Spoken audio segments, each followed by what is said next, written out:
आप सबका यहां बहुत बहुत स्वागत, नमस्कार।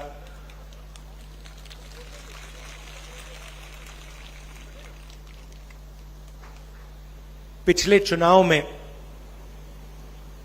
हमने आपसे 2-3 बड़े वायदे किए थे।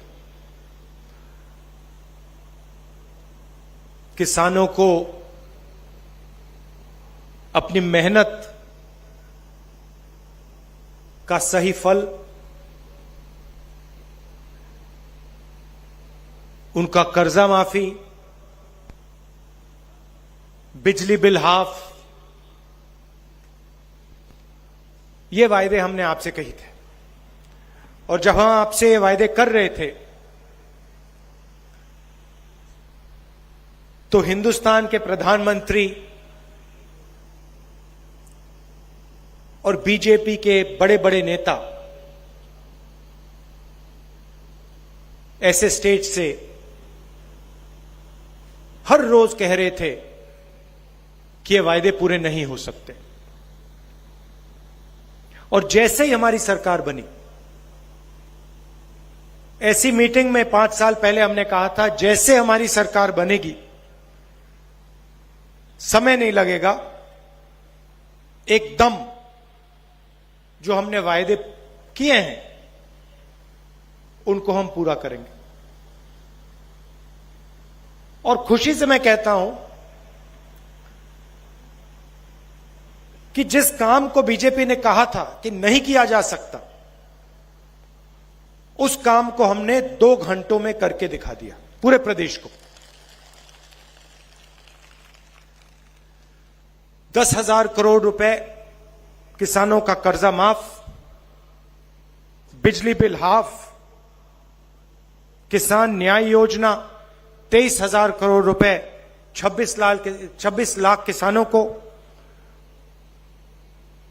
मजदूरों को 7,000 रुपए, 5 लाख मजदूरों को 7,000 रुपए हर साल, तकरीबन 760 करोड़ रुपए हमने दिए। देखिए, सरकार चलाने के 2 तरीके होते हैं। आप किसी भी सरकार को देखो, 2 ही तरीके होते हैं। एक तरीका कि आप प्रदेश के या देश के सबसे अमीर लोगों को फायदा पहुंचाओ, और दूसरा तरीका आप देश के या प्रदेश के सबसे गरीब लोगों की मदद करो। यही 2 तरीके हैं, और तीसरा तरीका है नहीं। लोग कहते हैं कि भैया नहीं, तीसरा तरीका होगा सबकी मदद। नहीं, सीधी सी बात है, या आप जो लाइन में सबसे पीछे बैठे हैं, खड़े हैं, उनकी मदद करो, या फिर लाइन में जो सबसे आगे बैठे हैं, खड़े हैं, उनकी मदद करो। और हमारी जो सरकार है, और किसी भी स्टेट में देख लीजिए, यूपीए की सरकारों को देख लो, हमारी सरकार किसानों की, मजदूरों की, गरीब लोगों की, बेरोजगार लोगों की, इनकी मदद करती है। उनकी सरकारें जो हैं बड़ी बड़ी बातें करती हैं, मगर अंत में अदानी जी की वो मदद करते हैं। आप देखिए, देश की हालत देखिए। बघेल जी ने कहा खदान अदानी जी को दी जाती है, एयरपोर्ट अदानी जी को दी जाती है, पोर्ट्स अदानी जी को दिए जाते हैं, कानून बनाए जाते हैं। किसान के खिलाफ जो कानून बनाए गए, वो कानून अदानी जी की मदद करने के लिए। हिमाचल प्रदेश में आप जाइए, सेब का पूरा बिजनेस अदानी जी के हाथ में। जम्मू कश्मीर जाइए, वहां पे सेब का बिजनेस अदानी जी के हाथ में। तो जो भी वो करते हैं, अदानी जी के लिए, देश के सबसे बड़े 2-3 उद्योगपतियों के लिए करते हैं।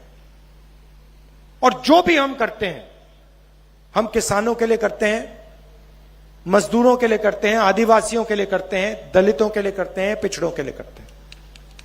सीधी सी बात, मनरेगा देख लीजिए, हम मनरेगा लाए, लोकसभा में प्रधानमंत्री ने देश के सब मजदूरों का अपमान किया, कहा कि मनरेगा बिल्कुल बेकार प्रोग्राम है। भोजन का अधिकार हम लाए, कर्जा माफी हमने की। क्यों? क्योंकि हम जानते हैं कि जब तक हम गरीबों की मदद नहीं करेंगे, कमजोर लोगों की मदद नहीं करेंगे, तब तक यह देश खड़ा नहीं हो सकता, यह देश प्रगति नहीं कर सकता है। अब देखिए, छत्तीसगढ़ में हमने वायदा किया था 2,500 रुपए प्रति क्विंटल। सही बात है? सही बात है ना? आज क्या रेट है? आज 2,500 है क्या? कितना ज्यादा? कितना है? 2,640। और यहां सारे लोग जानते हैं कि आज 2,640 है। कांग्रेस पार्टी ने वायदा किया था 2,500 का, और आने वाले समय में जाके वो 3,000 तक पहुंचेगा। सब जानते हैं, पूरा प्रदेश जानता है। अब इसका क्या फायदा है? सबसे पहले किसानों की मदद होती है, मजदूरों की मदद होती है। अब जब किसान के जेब में पैसा आता है, वो उस पैसे का इस्तेमाल गांव में करता है, गांव में वो अपना पैसा डालता है, कुछ खरीदता है, और पूरी गांव की अर्थव्यवस्था बढ़ती है। बीजेपी की सरकार क्या करती है? वही पैसा जो हम किसान को देते हैं, 2,500 प्रति क्विंटल लाखों किसानों को हमने जो दिया, वही पैसा बीजेपी अदानी को दे देती है। क्या अदानी अपने पैसे को गांव में डालता है क्या? क्या अदानी अपने पैसे को गांव में खर्च करता है क्या? नहीं। अदानी आपका पैसा उठा के विदेश में, लंदन में, अमेरिका में अपना पैसा खर्च करता है, बड़ा मकान खरीदता है, बड़ी बड़ी कंपनियां खरीदता है। तो हम जो काम करते हैं आपकी अर्थव्यवस्था को चलाने के लिए करते हैं, आपकी मदद करने के लिए करते हैं। बिजली बिल हमने हाफ क्यों किया? बिजली बिल हमने हाफ किया, आपके जेब में पैसा आया, वही पैसा जो आपने बचाया उसको आपने खर्च किया। कहां खर्च किया? गांव में खर्च किया, गांव की अर्थव्यवस्था बढ़ी। छोटे छोटे शहरों में खर्च किया, छोटे शहरों की अर्थव्यवस्था बढ़ी। तो यह हमारी सोच है। अब देखिए, बीजेपी ने एक नई चीज चलाई है। बीजेपी के लोग कहते हैं, नरेंद्र मोदी जी कहते हैं, जहां भी जाते हैं, कि हम पिछड़ों की सरकार चलाते हैं, हम ओबीसी की सरकार चलाते हैं। अच्छा, तो अगर आप ओबीसी की सरकार चलाते हो और आप अपने हर भाषण में ओबीसी शब्द का प्रयोग करते हो, तो फिर आप ओबीसी कास्ट सेंसस से, जाति जनगणना से इतना क्यों डरते हो? अपने भाषणों में जाति जनगणना शब्द का प्रयोग क्यों नहीं करते हो?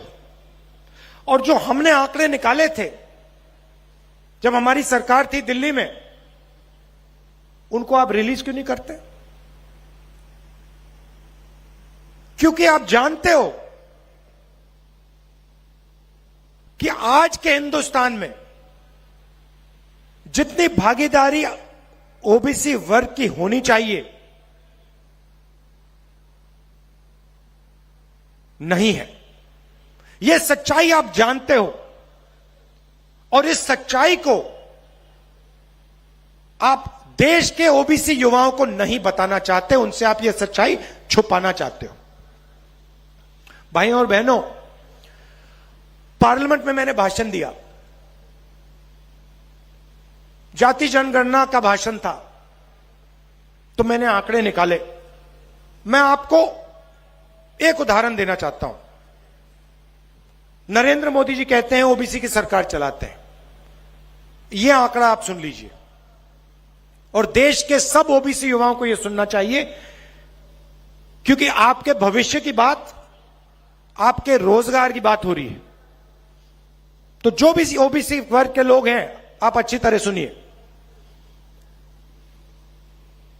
मैंने ये पार्लियामेंट में सवाल पूछा था, आंकड़ा रखा था, बीजेपी के लोग चुप हो गए, एक शब्द नहीं बोल पाए।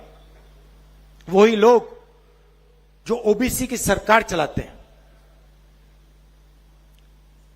भाइयों और बहनों, हिंदुस्तान की सरकार को 90 अफसर चलाते हैं। आप गलतफहमी में मत होइए। लोकसभा के एमपी, राज्यसभा के एमपी सरकार को नहीं चलाते हैं। हिंदुस्तान सरकार में 90 आईएएस ऑफिसर्स हैं, जिनको secretary to government of India कहा जाता है, कैबिनेट सेक्रेटरी कहा जाता है। ये सरकार को असलियत में चलाते हैं। सारे के सारे निर्णय ये लेते हैं। मनरेगा में कितना पैसा जाएगा, सेना को कितना पैसा मिलेगा, वायुसेना को क्या मिलेगा, भोजन के अधिकार में क्या जाएगा, पूरा का पूरा पैसा, सारे के सारे निर्णय ये लेते हैं। 90 लोग हैं। अब मैं आपसे पूछना चाहता हूं, इन 90 लोगों में से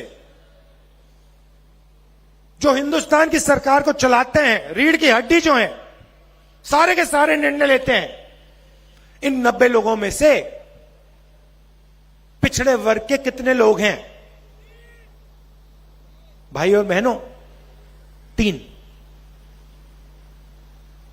90 में से सिर्फ 3 लोग ओबीसी वर्ग के हैं।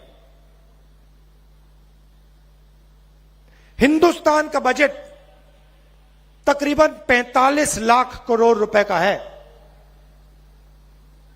45 लाख करोड़ रुपए का है।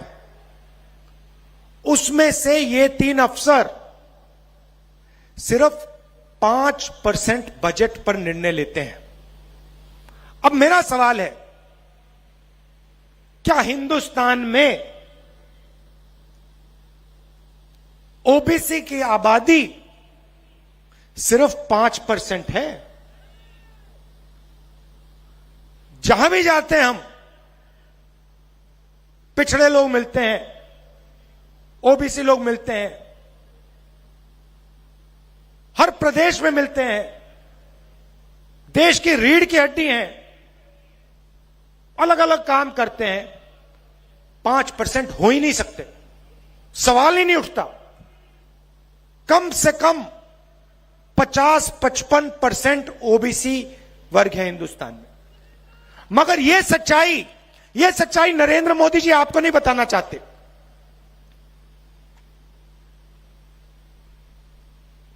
ओबीसी वर्ग को जागरूक होना पड़ेगा। आपको ठगा जा रहा है। आपकी आबादी 50% से ज्यादा है, मगर हिंदुस्तान को चलाने में आपको 5% भागीदारी भी नहीं मिल रही।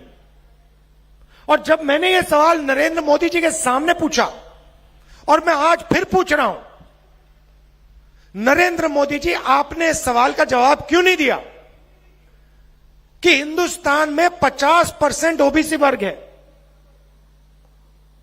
उनको 5% बजट में भागीदारी मिल रही है। आप 24 घंटे कहते हो ओबीसी की सरकार चला रहा हूं, आप झूठ कहते हो। आपकी सरकार ओबीसी की सरकार नहीं है, और यह बात हर ओबीसी युवा को समझनी होगी। मैं आपके भविष्य की बात कर रहा हूं। आपके साथ नरेंद्र मोदी जी और बीजेपी अन्याय कर रहे हैं, और पहला कदम आपके लिए, पहला कदम जाति जनगणना है। उसके बाद पूरे देश को पता लग जाएगा ओबीसी की आबादी, सच्ची आबादी कितनी है। नरेंद्र मोदी जी अपने एक भी भाषण में ये बात नहीं उठाते। प्रेस वाले तो उनसे सवाल पूछ नहीं सकते, प्रेस कॉन्फ्रेंस तो कभी करते नहीं है। मगर अगर आप कभी उनकी मीटिंग में, जो टीवी पे देख रहे हैं ओबीसी युवा, आप कभी उनकी मीटिंग में जाओ तो उनसे आप एक सवाल पूछो, चिल्ला के पूछो, नरेंद्र मोदी जी, आप जाति जनगणना से क्यों डरते हो? कांग्रेस पार्टी ने जो जाति जनगणना के जो आंकड़े थे वो निकाले, उनको आप रिलीज क्यों नहीं कर रहे हो? यह सवाल आप पूछिए, ओबीसी युवा आप पूछिए, आपके भविष्य की बात है। और मैं आपको बता रहा हूं, सिर्फ छत्तीसगढ़ के ओबीसी युवाओं को नहीं, पूरे देश के हर ओबीसी युवा को, कि हम यह अन्याय नहीं होने देंगे। जाति जनगणना को हम आपके लिए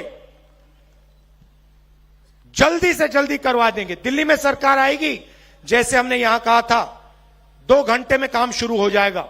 और छत्तीसगढ़ में सरकार आएगी तो छत्तीसगढ़ की सरकार जाति बेस्ड सर्वे करवाएगी और सच्चाई आपके सामने रख देगी। मैंने पिछड़ों की बात की, मैं आदिवासियों की भी बात करना चाहता हूं। अब देखिए, हम आदिवासियों को आदिवासी कहते हैं। आपने देखा होगा बीजेपी के लोग आदिवासी नहीं कहते, क्या कहते हैं? वनवासी शब्द का प्रयोग करते हैं। शब्दों में बहुत कुछ छुपा होता है भाइयों। वनवासी और आदिवासी बिल्कुल अलग चीजें हैं। आदिवासी का मतलब वो लोग जो हिंदुस्तान के पहले मालिक थे। मतलब ये जो पूरी की पूरी जमीन है, उनके ओरिजिनल मालिक जो इस देश में पहले रहते थे, उनको हम आदिवासी कहते हैं। इस शब्द का मतलब, इस शब्द के अंदर छुपा हुआ मतलब कि आदिवासियों को जमीन का अधिकार मिलना चाहिए। और आदिवासियों की जो संस्कृति है, जो उनका इतिहास है, जो उनका जल है, जो उनका जंगल है, उनकी जमीन है, उसकी रक्षा की जानी चाहिए और उसके हक आदिवासियों को मिलने चाहिए, क्योंकि वो हिंदुस्तान के पुराने पहले मालिक हैं। यह है आदिवासी शब्द का मतलब। वनवासी का दूसरा मतलब है। वनवासी शब्द का मतलब यह नहीं है कि आप हिंदुस्तान के पहले मालिक थे। वनवासी शब्द यह नहीं कहता है कि आपको हक मिलना चाहिए। वनवासी शब्द का मतलब यह है कि भैया आप लोग जंगल में रहते हो। यह फर्क है दो शब्दों में। वनवासी शब्द हिंदुस्तान के आदिवासियों का अपमान है, आप पर आक्रमण है, आपकी संस्कृति पर, आपकी हिस्ट्री पर, आपकी अलग अलग भाषाओं पर यह शब्द आक्रमण है। सच्चा शब्द आदिवासी। अब आदिवासियों के लिए कांग्रेस पार्टी ने क्या किया और बीजेपी क्या करती है? आपने देखा होगा कुछ ही महीने पहले मध्य प्रदेश में एक आदिवासी युवा पर बीजेपी के एक नेता ने पेशाब किया। आपने देखा, वीडियो देखा आपने? यह इनकी सोच है। हमने क्या किया? हम पैसा कानून लाए, आपकी जमीन पर आपको अधिकार दिया, और पैसा कानून और आदिवासी बिल में साफ लिखा था कि अगर आपको आदिवासियों से जमीन लेनी है तो बिना ग्राम सभा से पूछे आप जमीन नहीं ले सकते। यह सबसे जरूरी बात। मतलब चाहे वो कोई भी हो, अदानी हो, कोई भी हो, अरबपति हो,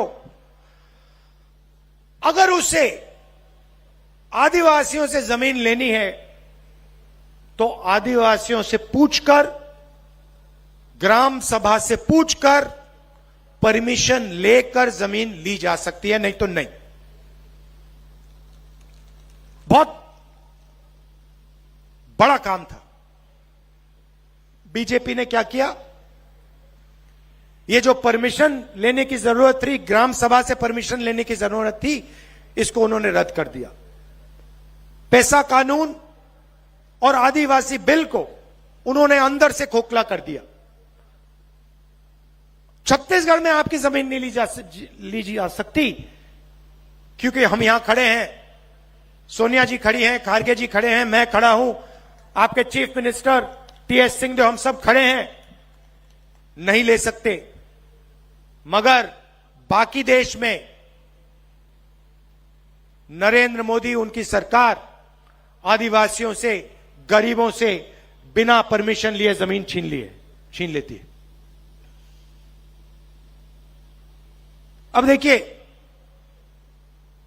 हम आपके लिए क्या करने जा रहे हैं। पहले तेंदुपत्ता की बोरी 2,500 रुपए में की थी, अब हम उसको 4,000 रुपए करने जा रहे हैं। आपके जो माइनर फॉरेस्ट प्रोडक्ट्स हैं, जो जंगल में उगते हैं, उसके लिए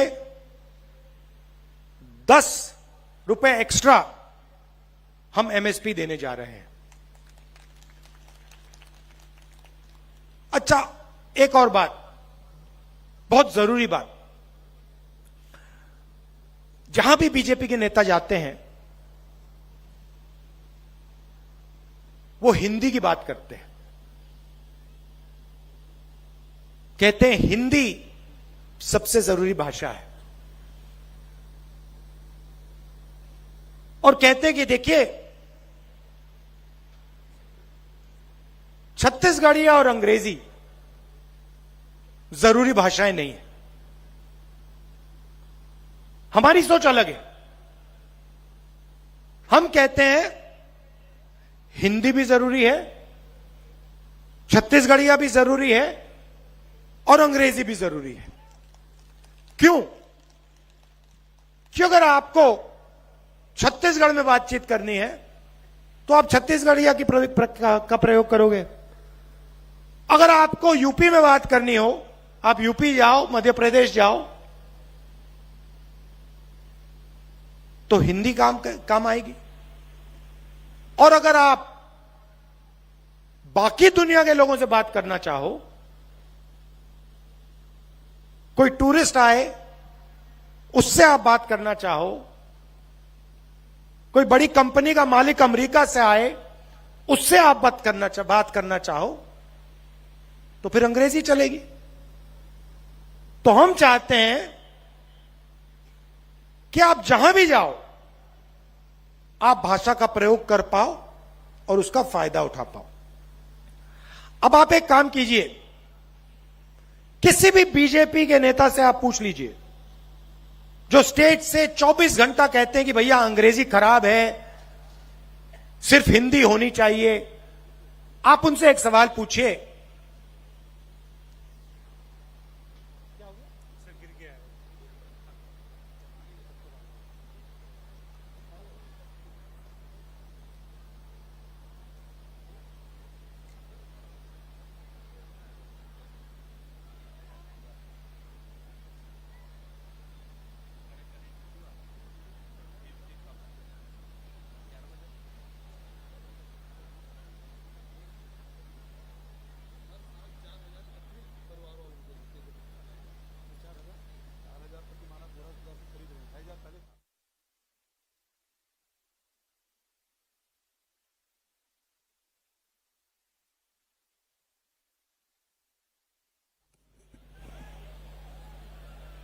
ठीक है, ठीक है, ठीक है, ठीक है।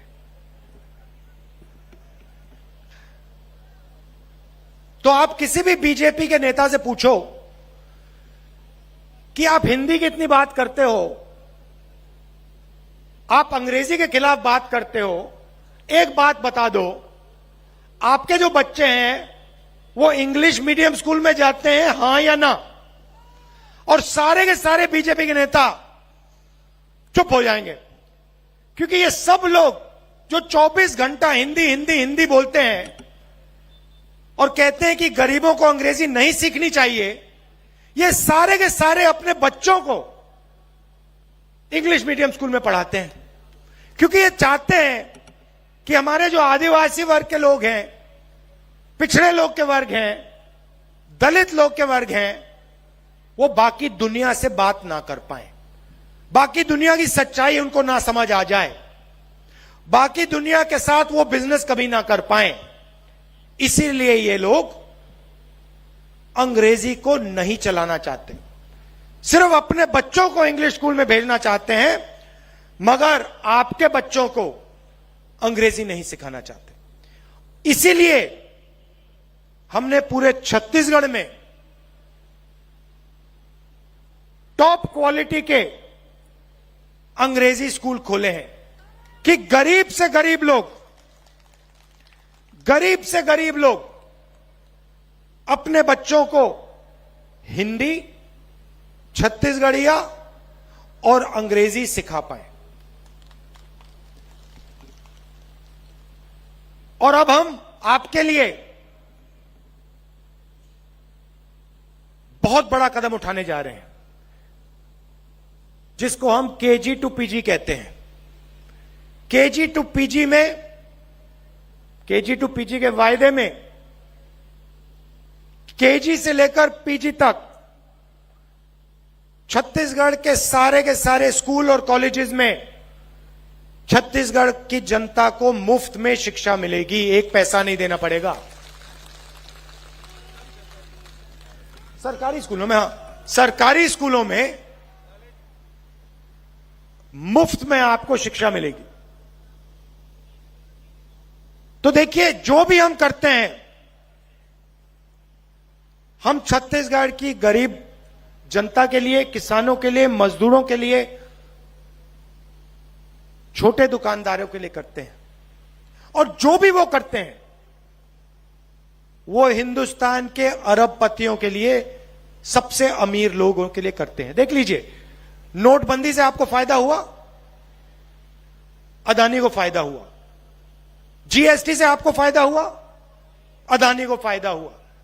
किसान के जो कानून लाए थे उससे आपको फायदा हुआ, नहीं, अदानी को फायदा हुआ। तो यह फर्क है। और जो भी हमने यहां वायदे किए हैं उनको हम पूरा करके दिखा देंगे।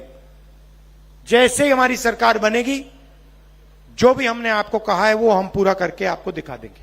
आप सबका बहुत बहुत धन्यवाद। नमस्कार, जय हिंद।